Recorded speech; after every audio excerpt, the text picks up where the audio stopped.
Juveniles. Culturas, condiciones, experiencias y problemáticas de las juventudes contemporáneas. Un diálogo con investigadores especialistas. Una coproducción de Radio UAM con la Benemérita Universidad Autónoma de Puebla y Somos Viento AC.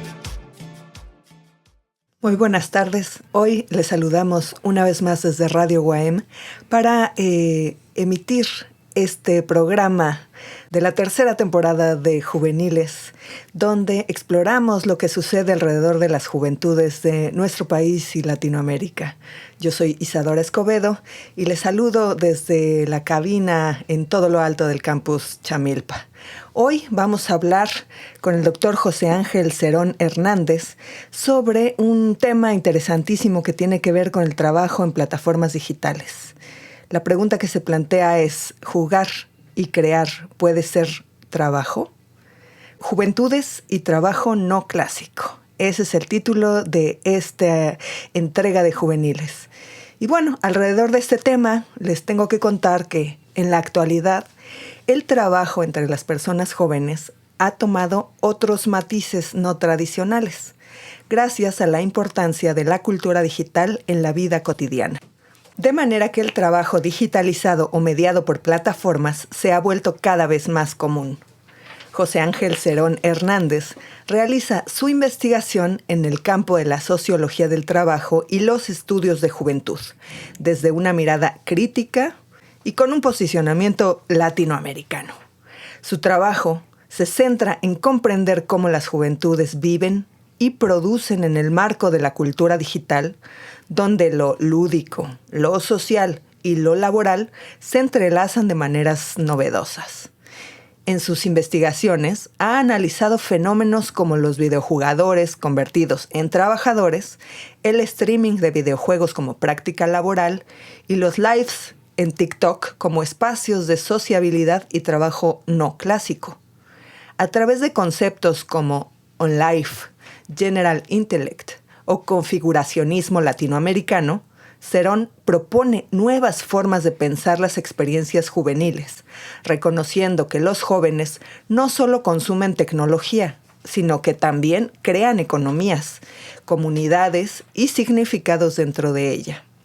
Dentro de este contexto, su aporte busca cuestionar las categorías tradicionales de trabajo, ocio y juventud y mostrar cómo en América Latina estas experiencias toman formas particulares que vale la pena estudiar y visibilizar.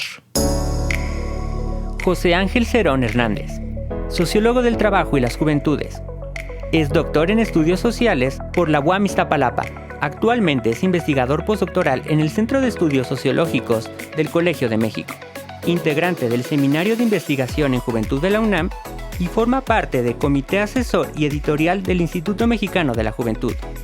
Se especializa en temas relacionados con el trabajo digital y trayectorias laborales juveniles como TikTokers, YouTubers, streamers, almacenistas de Amazon y grupos sociodigitales. Bienvenido, doctor Cerón. Es un placer. No, el gusto es mío por recibir esta invitación y poder platicar de estas cosas tan interesantes y tener la oportunidad de dialogar contigo. Alrededor de este trabajo tan interesante que has desarrollado a lo largo de tu trayectoria académica, ¿cómo describirías el fenómeno del trabajo no clásico, que es como empezamos esta emisión, entre los jóvenes que producen contenido digital que hemos denominado o hemos aprendido este lenguaje de streamers, videojugadores, lives? ¿Cuáles son sus principales características y desafíos? La respuesta corta es que aún no sabemos qué está sucediendo. Y es en esa pregunta donde empieza nuestra investigación.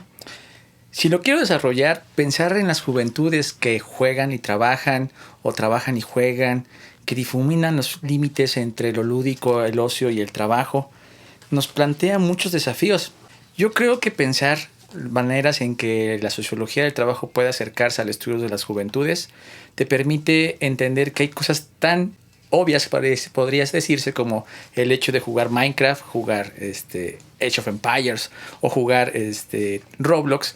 Podría ser algo inocuo, inofensivo o ni siquiera algo que aporte a una economía nacional. Sin embargo, cuando reflexionamos y preguntamos desde la sociología, preguntas como ¿por qué esto sucede de esta forma y no de otra? Al pensarlo de esa forma, surgen algunos fenómenos que no habíamos puesto atención hasta hace poco.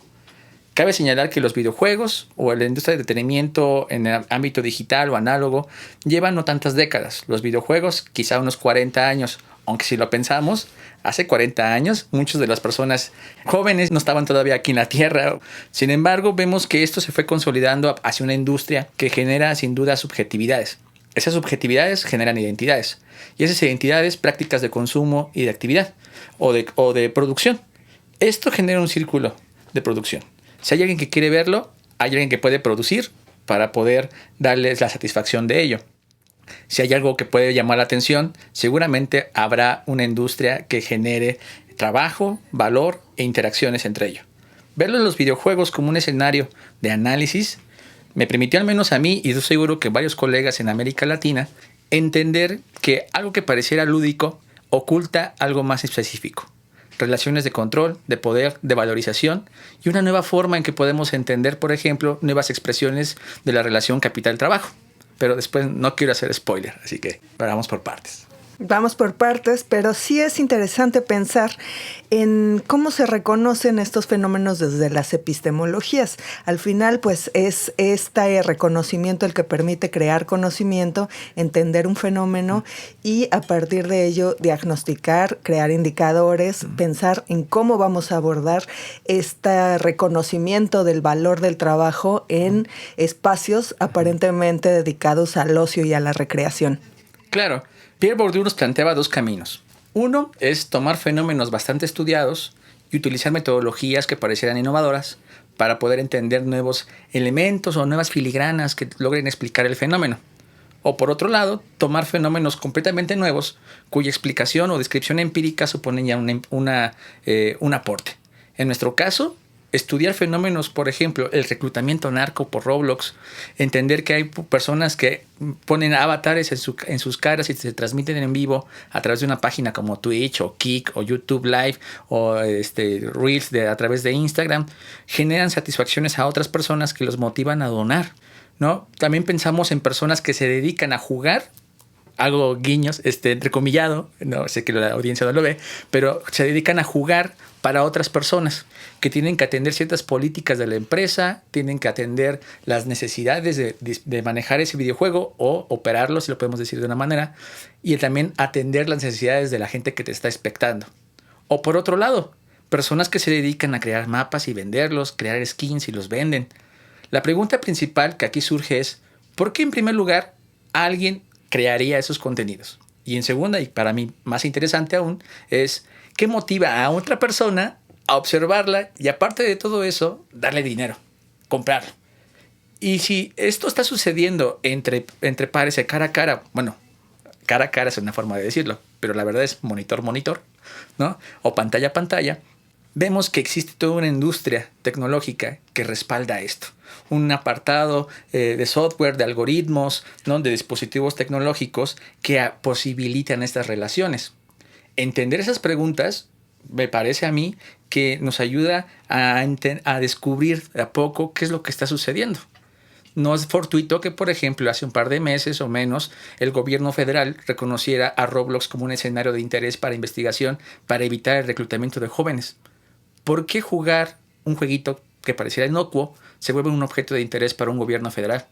¿O por qué el gobierno de Estados Unidos empezó a legislar para controlar las apuestas dentro de videojuegos como de Star Wars, de Age of Empires, Counter-Strike?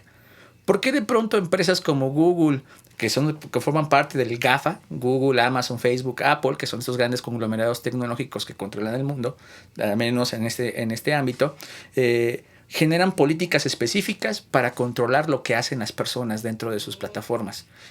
Moderar el uso del lenguaje, moderar el uso de contenido visual explícito, evitar la promoción de apuestas o la violencia. ¿Por qué sucede algo así? Es cuando nos recuerda el espíritu de las leyes. Es porque surgen algunas leyes o algunas normatividades. Es porque hay una recurrencia en las acciones que requiere ser moldeada porque sucede demasiado. Cuando vemos un anuncio de prohibido algo, lo primero que yo me pregunto es ¿por qué lo prohibieron? ¿O por qué lo regularon? Seguramente pasó. Quisiera un episodio muy interesante, es Cómo conocí a tu madre, How I Met Your Mother. Hay un episodio muy interesante en el cual Barney Stinson, que es uno de los protagonistas, maneja una motocicleta dentro de un casino. Lo detienen los guardias de seguridad, lo meten en la cabina y le dicen, ¿por qué manejaste una moto dentro del casino? Y él dice, muéstrame una regla donde diga que está prohibido que puedo manejar una moto dentro de un casino. Siguiente escena, letrero, prohibido manejar motos dentro de casinos. Entonces vemos que estas relaciones a nivel pantallas entre sujetos, que también traspasan a ello, y quizá a lo mejor lo retomamos en el siguiente punto, estas interacciones moldean estructuras, las actualizan, las comparten, son comunicadas y que llegan a un nivel macro. Y esto, sin duda, ante esta masividad, puede establecer dinámicas de generación de dinero y prácticamente, si lo vemos en términos teóricos, en creación de valor. ¿Por qué? Pero no voy a responder eso ahorita. En tu investigación sobre videojugadores como trabajadores mencionas el concepto de General Intellect. ¿Cómo se manifiesta en las prácticas juveniles digitales? ¿De qué manera se desafían las nociones tradicionales de trabajo? Entendiendo que pues estás también tú atendiendo esta invitación de Bourdieu a utilizar y crear nuevas metodologías. Buena pregunta. El General Intellect, que fue planteado originalmente por Marx en los Grundrisse, en este apartado de la gran industria, en el que se pregunta, bueno, todas las personas en el desarrollo histórico de la humanidad, la civilización, generamos conocimientos que son compartidos colectivamente. Por ejemplo, hace 30 años quizá no podríamos diferenciar un código QR de uno de barras, pero hoy estoy seguro que la mayoría de nosotras y nosotros podemos ir a cobrarnos por autoservicio a una tienda, ¿no? Y cobrarnos, identificar los códigos y manipular una pantalla. Esto para Marx dijo, bueno, esto es un conocimiento social colectivo, ¿no? Históricamente construido, puede ser regionalizado, y que la característica principal de todo ello es que puede ser utilizado para la industria. Es decir, hay ciertos códigos culturales, subjetivos e históricos que son compartidos, que pueden ser utilizados, no reconocidos como habilidades de trabajo, pero que sí son utilizados dentro de diferentes empresas. En mi investigación doctoral sobre Amazon, jóvenes trabajando en un almacén, descubrí que los jóvenes que estaban en la zona norte del Estado de México, que es Tepoztlán, estaban teniendo trayectorias laborales dentro de la industria logística. Entonces, la mayoría estaba empezando a aprender a manejar dispositivos como la handheld, que es el escáner de mano, manejar el patín de pie, que es para mover cajas, pero que se obtenían de otros espacios no laborales, en su casa, la historia familiar, la historia de los amigos que se ocupaban en la misma industria, y que llegaron a un momento y ya estaban teniendo esa habilidad. Pero cuando lo pensamos en los videojuegos, me pregunté, bueno, ¿por qué existe una posibilidad de que haber jugado Candy Crush, de haber jugado Tetris, de haber entendido algunas dinámicas como si subes de nivel, sube la dificultad y por tanto se reduce la capacidad de aceptar errores? Si cada vez que subes de nivel obtienes una insignia que es vista por otros, ¿qué tal si todas esas capacidades que son aprendidas por muchas personas, cabe destacar que también es un conocimiento de clase, histórico y regional, puede ser utilizado para las empresas? ¿Qué pasa? Hablando de estas metodologías, pues me metí a trabajar como almacenista, así encubierto, me inventé una historia de vida, ¿no?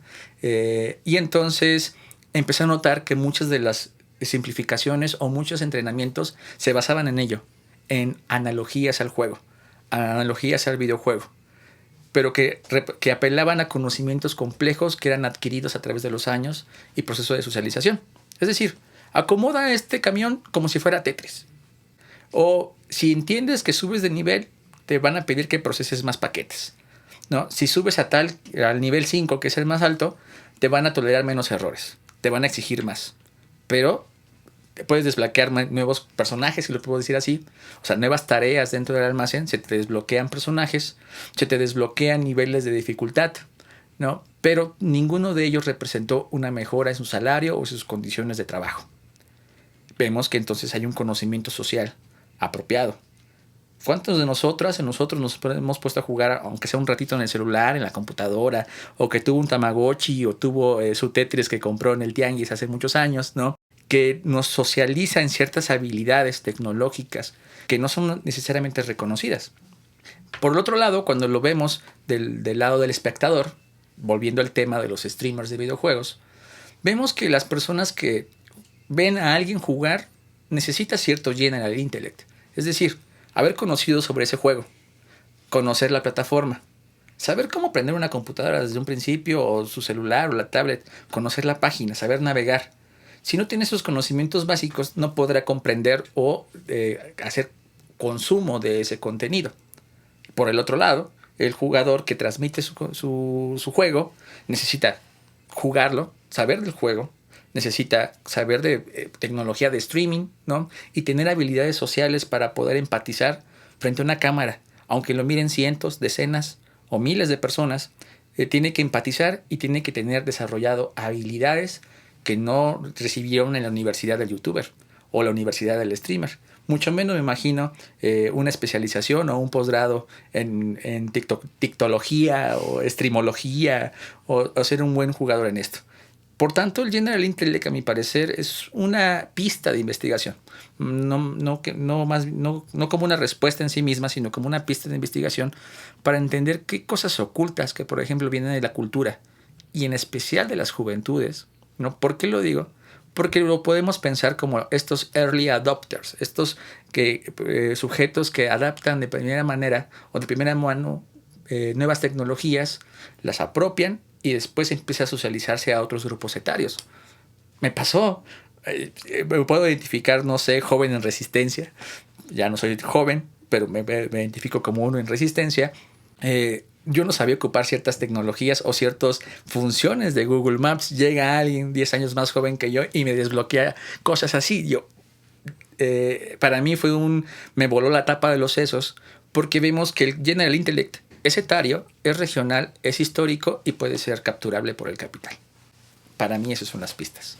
Y en esta observación participante, donde eres capaz de camuflarte como trabajador de un almacén, también has desarrollado pues esta capacidad de identificar estas maneras en las que las juventudes trabajan en un performance laboral frente a las redes, ¿no? Entonces, estas juventudes que performancean on live y que construyen una cultura digital, ¿cómo es que se relacionan, se entrelazan estas dos realidades, estos dos entornos, el presencial y el digital? Primero que nada, al enfrentarse ante fenómenos que pareciesen completamente nuevos, pues a veces las metodologías clásicas o las más difundidas pueden representar ciertos desafíos. ¿Cómo hacer una entrevista a alguien que se está dedicando a streamear un videojuego? ¿Cómo realizar una encuesta a alguien que está corriendo con un carrito lleno de paquetes, ¿no? ¿Cómo acercarse a una empresa transnacional que quieres decirle, oye, soy un investigador, quiero que me dejes pasar y me dejes entrevistarte? O cómo simplificaría ciertas preguntas desde su conocimiento o su conocimiento general a algo teórico. ¿Cómo establecer ciertas directrices o ciertas matrices analíticas para comprender las pericias o no, más bien las filigranas de este fenómeno? Pues a mí me resultó bastante desafiante en ese sentido. Hubo un texto que me inspiró mucho, Tristes Trópicos, en los cuales decía como, ¿es una novela o es un estudio antropológico? Cielos, soy un sociólogo, pero me encantó la etnografía, ¿no? También me inspiré, por ejemplo, en De cadenas y de hombres, de Robert Linhart, un sociólogo francés joven, de izquierda, como mi corazón, rojo y a la izquierda, comprometido con la clase obrera, que había leído todos los tomos de Marx, toda la escuela de Frankfurt, y dijo, con estos conocimientos me voy a parar dentro de la fábrica, me voy a meter como un obrero, voy a hacer la revolución proletaria. Spoiler, le fue muy mal, pero léanlo, le fue muy mal. Pero hay una frase que a mí me impactó mucho. Decía, quizá estas precariedades o esta historia de vida no me va a impactar tanto como a mis compañeros trabajadores. Yo puedo soltarlo cuando quiera y volver a mi vida de académico. Pero acepté vivir con la misma pena que ellos. No voy a desistir, voy a continuar hasta las últimas consecuencias. De hecho, esto es para mí una forma de compromiso político en mi investigación, para determinar de que, bueno, si voy a tratar de investigar un fenómeno que no había sido explorado de ciertas maneras, o que a lo mejor todavía nos quedan muchas preguntas, aunque ya ha sido investigado, digo, pues ¿por qué no lo vivo? ¿Por qué no lo intento? Para estudiar streamers de videojuegos me puse a streamear, ¿no? Para estudiar Amazon me metí como almacenista, ¿no? En todos ellos encuentras que el performance como investigador y también como trabajador implica o tienen un desafío importante. Primero, es establecer cuáles serían los puentes para lograr este rapport, ¿no? Este rapport en el cual generamos empatía entre los sujetos, ¿no? ¿Cómo dejas a un lado al investigador? Pues bueno, es una gran pregunta que todavía sigo explorando. Sin embargo, yo creo que los aprendizajes me dejaron más como individuo, y que estos sujetos también, las personas que estoy investigando, también desarrollan diferentes performances. El del trabajador de almacén, que oculta el dolor o lo expresa. O el jugador o jugadora que trata de expresar emoción cuando quizá esté triste en ese momento y no quiere streamear. Pero si no lo hace, no obtiene ingresos, ¿no? Y si no obtiene ingresos, o pierde audiencias, ¿no? Entonces tiene que haber, por ejemplo, en esta disonancia emocional. Pensar a Arlie Hochschild, ¿no? Que este trabajo emocional puede establecer desafíos, ocultar o mostrar, ¿no? Por eso pensemos en un iceberg, el trabajo que se oculta versus el trabajo que se exhibe. Y en esta disposición es el performance que yo entiendo. Estamos hablando con José Ángel Cerón sobre el trabajo no clásico, el trabajo de las juventudes en plataformas digitales. Y para continuar con nuestra propuesta digital, quisiera invitarte a presentar una pieza musical que esté relacionada, que te importa con este tema. Bueno, me gusta mucho la electrónica, hablando de lo digital, antes de pasar a lo analógico. Me recuerda mucho esta canción de West and Girls de los Pet Shop Boys, jóvenes que buscan trabajar para que el fin de semana logren acercar y conocer a una chica linda para bailar y pasar el rato. Estamos de regreso en Juveniles para continuar con la reflexión sobre las juventudes contemporáneas. Continuamos en Juveniles hablando con el doctor José Cerón sobre el trabajo de las juventudes en las plataformas digitales y cómo este trabajo se reconoce a través de las investigaciones como una nueva manera en que se estructura lo laboral.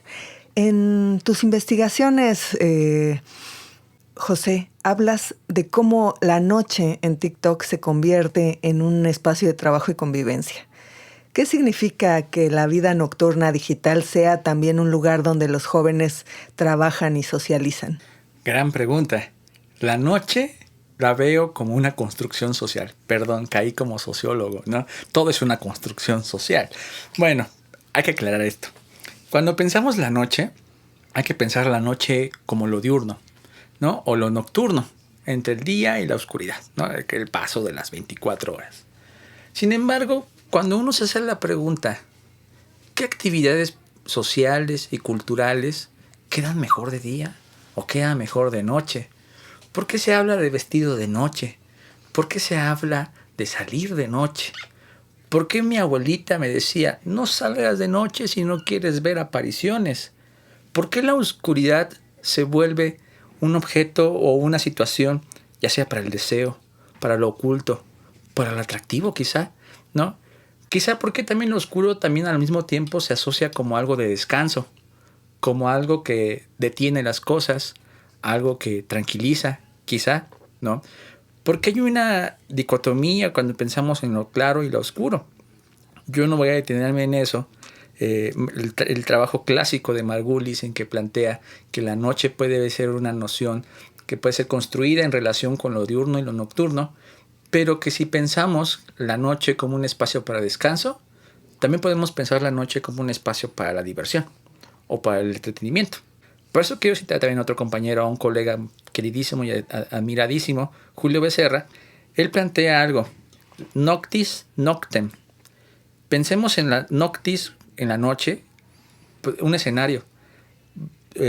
Alguien que está manejando un taxi a las 2 de la mañana él está trabajando en la noche. Pero en ese momento sube a alguien, a una señora o una pareja que llevan al nene enfermo, ¿no? Ellos también están en un momento en que necesitan salir de noche y el trabajo de alguien ahí. Lo dejan en la farmacia, pero a los 2 minutos se sube un grupo de amigos que acaban de salir del antro esa misma noche. Están en la fiesta, ¿no? Y entonces el taxista cambia de actitud, ¿no? Pues subir la música, buscando la propina o obtener más ingresos de ese performance, recordando el término. Y entonces vemos que hay una diferenciación en que la noche también puede ser construida.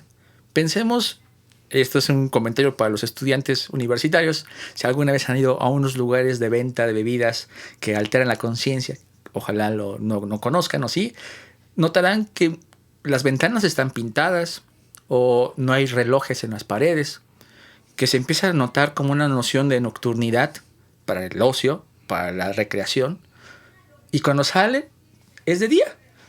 Interesante. Entonces vemos que la construcción del ocio puede ser una noción que la nocturnidad puede ser visto desde la economía nocturna, pero también visto como una cuestión de proceso y entender que lo nocturno puede ser un componente de la creación de una mercancía. Ahora bien, cuando lo vemos en el TikTok, lo vemos en los streams, empecé a notar, como buen consumidor de TikToks, que los lives empezaban a abundar más en la noche. ¿Qué pasa aquí? Y volvemos a la teoría clásica de Marx. Cuando pensamos en una mercancía, la mercancía en un origen tiene un objetivo: satisfacer una necesidad humana. Como tomar una botella de agua, usar una camisa, manejar un auto para transportarte, ¿no? Comer un alimento. Pero ¿qué pasa si tenemos una necesidad como ver algo lindo, aprender algo interesante, que te digan palabras hermosas, veas algo entretenido, algo gracioso, algo que te asuste, algo que te apele, algo que te interpele? También son necesidades que buscan ser satisfechas. Entonces, la característica de la mercancía adquiere otro sentido, o más dimensiones o más componentes que pueden ser valorizados. De ahí viene el concepto de trabajo no clásico de Enrique de la Garza, en el cual plantea que también hay más dimensiones, desde lo subjetivo y lo cultural, que pueden dar valor a eso.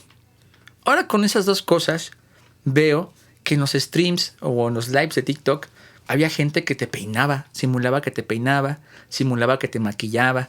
Había personas que acariciaban el micrófono, los ASMRs. Hay personas que tocaban canciones a cambio de un bailecito o a cambio de una moneda. Y decía, ¿por qué están haciendo esto? Me metí a los streams y encontraba una tabla de precios. Es decir, si me donas un osito, te bailo. Si me donas un peluchito, te digo tu nombre.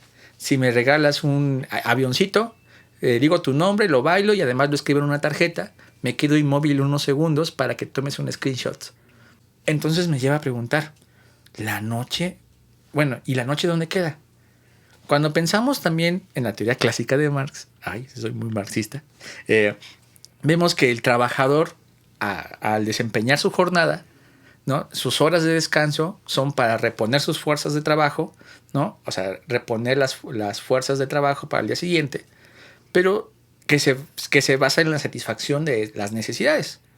Pero como dije hace un momento, si también entre las necesidades está ver algo lindo, algo entretenido, algo que te apele, pues también puede significar que hay un conjunto de personas que producen esas satisfacciones, ese entretenimiento, que trabajan con el ocio del otro, ¿no? De hecho, eso nos lleva a pensar, bueno, si ya estoy trabajando con el ocio del otro, ¿no?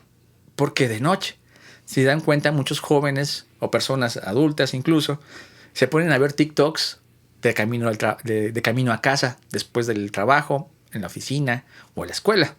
Se vuelve a veces TikTok como un espacio de relajación o de recompensa después de una jornada de trabajo. Entonces, pensemos ante una sociedad del cansancio, ¿no? Intensa, sumamente rápida, que no reconoce ciertos derechos laborales, incluso por el estilo, o emocionales. De repente ves que alguien de camino a tu casa o ya en tu cama, antes de dormir, te dice palabras de aprobación, te dice algo lindo, te reconoce, te saluda, pero tú le donaste, ¿no? A cambio esto. Luis Reigadas, antropólogo de la UAM Iztapalapa, le llama a esto los falsos dones. Es decir, no te doy dinero directamente por hacer algo para mí, Sin embargo, te lo oculto con un osito, con un peluchito que tú compras en la tienda de TikTok. Entonces, se cierra el circuito de producción, circulación y consumo, que se vuelve en la noche. Y en la noche, si lo vemos del lado del descanso, noctis, que puede ser llamado como noctis, pero que también es la fuente de empleo y de ocupación para otros miles de personas, noctem, para generar ese valor. Para mí ese sería como la clave analítica para entender la noche, los TikToks y los jóvenes. Y esta interacción entre el usuario y el productor de contenido, que lleva de por medio pues un contrato, un acuerdo donde se satisface lo emocional y donde el marco, el contexto es la noche, ¿cómo es que tú has aplicado este concepto de la promesa de proximidad? La promesa de proximidad es un concepto que quiero desarrollar más, con más investigaciones, porque algo que me llamó mucho la atención en la pregunta inicial que lancé hace un rato al inicio de esta entrevista fue, bueno, ¿qué motiva a alguien a crear esos contenidos? ¿Y qué motiva a otra persona, ¿no? Donarle, comprarle, ¿no? Suscribirse a ese canal. Paula Sibila planteaba la intimidad como espectáculo. ¿Por qué a veces nos gusta el chisme, enterarnos qué pasó? Ahora, ¿qué dijo Nodal? ¿No? Y entonces, ¿qué es lo que sucede en la intimidad de las personas? ¿Por qué las bioseries se vuelven tan entretenidas? ¿No? ¿Por qué todos estamos enojados con los antagonistas de Chespirito? ¿Por qué estamos en team en la casa de los famosos? ¿Por qué estamos viendo la intimidad de otras personas? ¿Por qué nos prende más todo el preámbulo de una pelea antes que la pelea misma? ¿Por qué nos llaman estas cosas? Roland Barthes planteaba que a veces el espectador mata al autor. Es decir, que el autor produce un contenido cultural o digital o de entretenimiento o cosas por el estilo y que se vuelve un ícono y su nombre mata al autor y los espectadores matan. Es decir, ahora quiero que bailes, ahora quiero que cantes, ahora quiero que actúes, ahora quiero que pelees, ahora quiero que hagas esto. Y ante la necesidad de mantener sus recursos, sus ingresos, el autor, o en este caso el streamer, el jugador, sucumbe a la presión del espectador, diagonal cliente, ¿no? Pero ¿por qué la gente? La pregunta que yo me hago es ¿por qué la gente, la mayoría, presiona de esa manera? ¿Por qué quiere ser reconocida? Mi primer contacto fue de que en una tabla, una streamer mexicana tenía una tabla si quería cuántos segundos iba a posar ante la cámara con tu nombre de usuario o diga una palabra en específico. Esto lleva a pensar la promesa de proximidad, que las personas buscan ser reconocidos ante la mirada del otro para objetivar su existencia, se puede decir, verse así, bajo la teoría de la visualidad como acción, porque ver también es actuar. Pensemos en cuando estamos en la calle y vemos a un artista callejero o callejera, tú puedes seguir tu paso, pero cuando se ven y ese intercambio visual, ya fuiste involucrado. Fuiste involucrada dentro del performance, dentro de esta relación. Y a veces mandar un saludo, dices, bueno, lanzas la moneda y se mueve el artista, te dedica la canción o detiene por un segundo su performance para decir muchas gracias por la moneda. Y el sujeto, a lo mejor, ante la necesidad del reconocimiento, un saludo puede satisfacer otra necesidad. Preguntémoslo, ¿por qué los sonideros son tan famosos para mandar unos changazos? Por ejemplo, el señor Rojo Villa, ¿no? Esos changazos, esos saludos al barrio, a la comunidad, al amigo, al pana, al camarada. Ver cómo, de qué manera ser reconocido por el autor es reafirmarse como esta relación cómplice entre el autor y el lector. Entonces, yo me sentiría muy feliz si mi artista favorito me saluda. Pero ¿por qué yo pagué un boleto o me fui a parar afuera de su hotel, me paré enfrente de su auto o algo por el estilo? Por favor, salúdame, dame un autógrafo, ¿no? Es esta relación entre el autor y el lector. Y quizá tengo que explorarlo más. Esta promesa de proximidad podrá formar parte del componente de extracción de plusvalía de los trabajadores performáticos. Rolnik, una filósofa brasileña, plantea que también la creatividad puede ser el combustible de este capitalismo performático, este capitalismo cuya cultura performática que apela a las emociones, a los sentimientos, tiene que ver con ello. Eso cuando se ven los streamers, en los youtubers, notaba a algunas compañeras que relataban que los espectadores le reclamaban por qué movió el peluche del lugar, por qué se pintó los labios de otro color, quién le dijo que se podía cortar el cabello de diferente manera. ¿Por qué streamers de videojuegos o youtubers de videojuegos, por ejemplo, el Fede Lobo, tiene que explicar por qué puso una nueva cajita, por qué puso una nueva figurita, por qué se cambió de playera, dónde está su antiguo personaje? Porque el lector busca formar parte del universo que el autor está creando y ser reconocido dentro de ello. Y entonces para mí la promesa de proximidad se vuelve clave para entender este fenómeno. Y en esta lógica en la que jóvenes se vuelven productores de contenido en Internet, cambia la manera en la que entendemos el trabajo a través del uso de estas nuevas plataformas.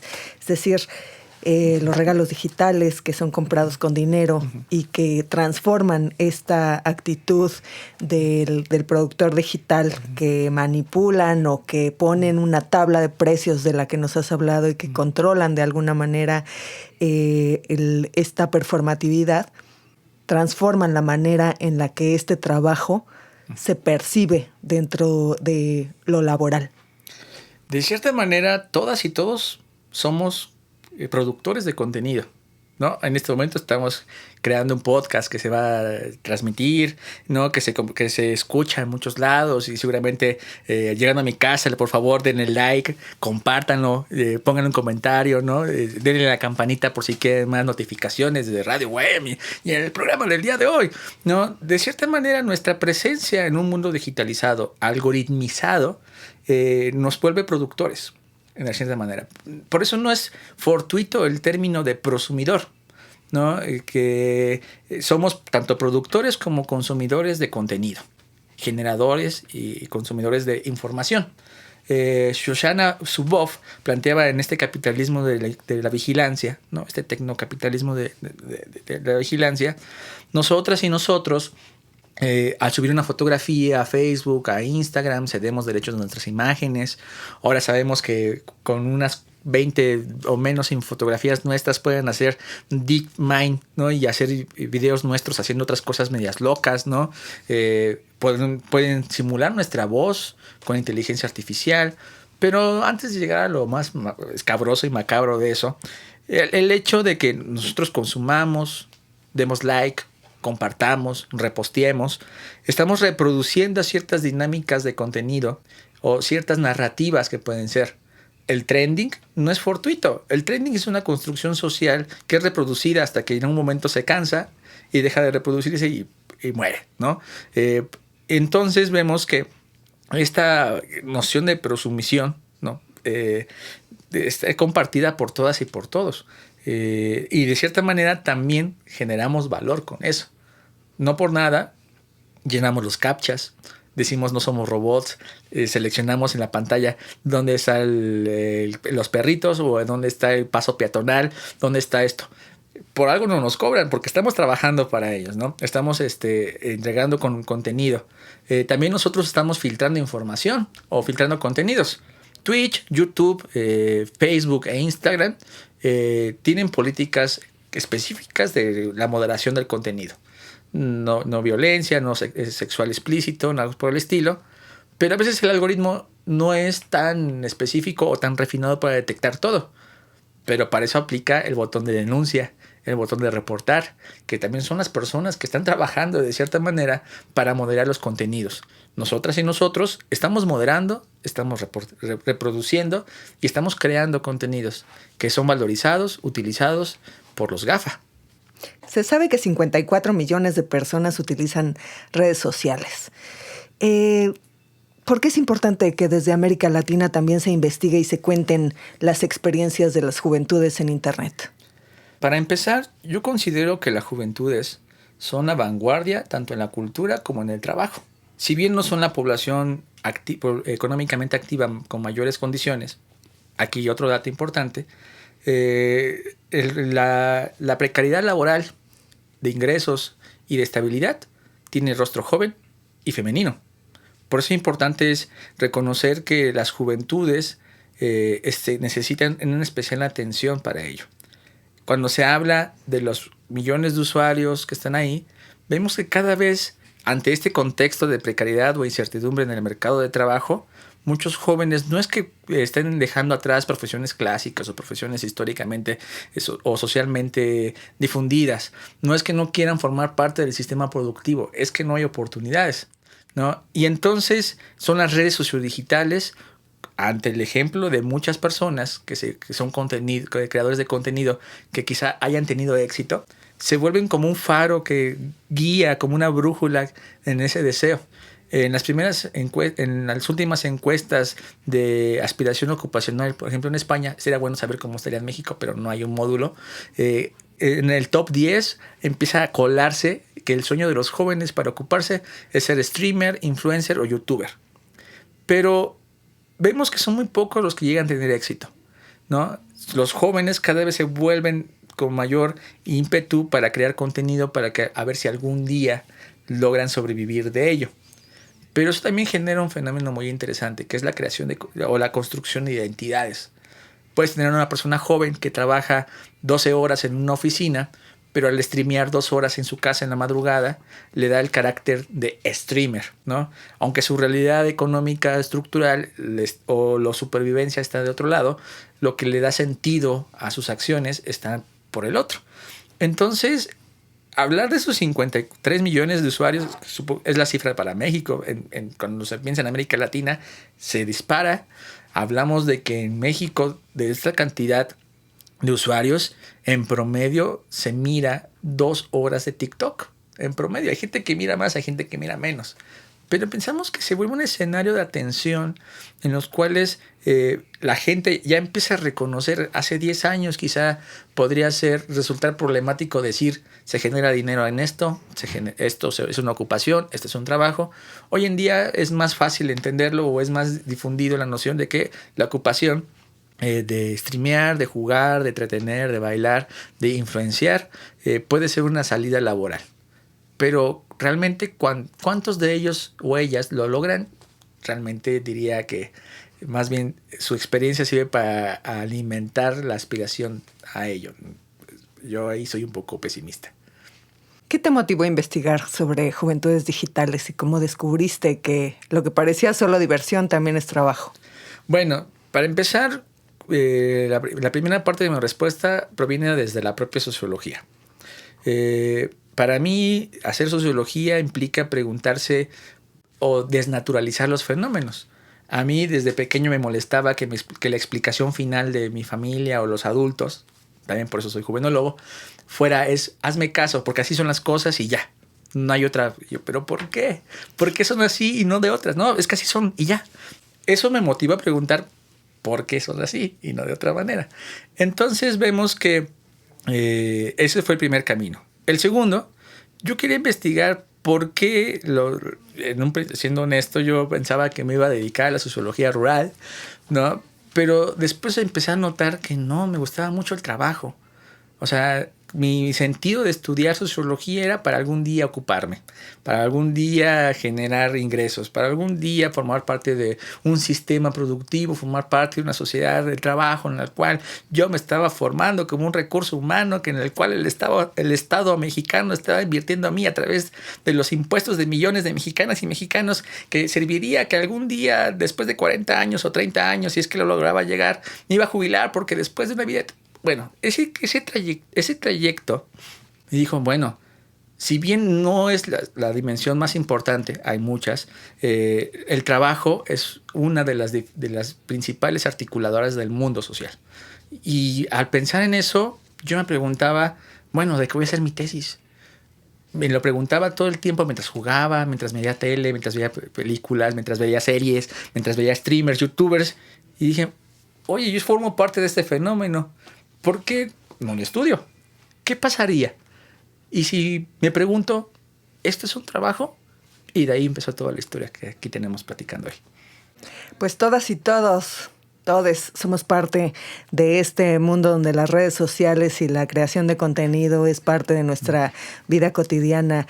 Muchas gracias, doctor José Cerón, por esta interesantísima plática. Te voy a invitar finalmente a convidarnos de una última propuesta musical. Bueno, cuando pensamos en música, jóvenes y lo que estuvimos platicando hoy, para algunos podría resultar hasta mágico. Y a mí, como latinoamericanista, sociólogo, joven y bohemio, me gusta el realismo mágico. Y entonces hay una canción que me encanta que se llama Construção, de Chico Buarque, que fue al final secretario de Cultura en Brasil, en la cual nos habla de una persona de su familia que trabaja en una construcción, va a empezar a trabajar, de pronto se marea y se cae, y su muerte atrapa el tráfico. Pero cada vez que repite el verso, cambia de orden todas las cosas y tienen sentido. Y entonces es la realidad mexicana. Magia, revoltura, filigranas, colores, sensaciones y sobre todo un ritmo que a mí me encanta y que apela a la juventud. Muchas gracias, yo soy Isadora Escobedo. Los esperamos en la próxima edición de Juveniles desde Radio UAM. Nos escuchamos la próxima semana en Juveniles, espacio de reflexión y análisis sobre juventudes. Una coproducción de Radio UAM con la Benemérita Universidad Autónoma de Puebla y Somos Viento AC.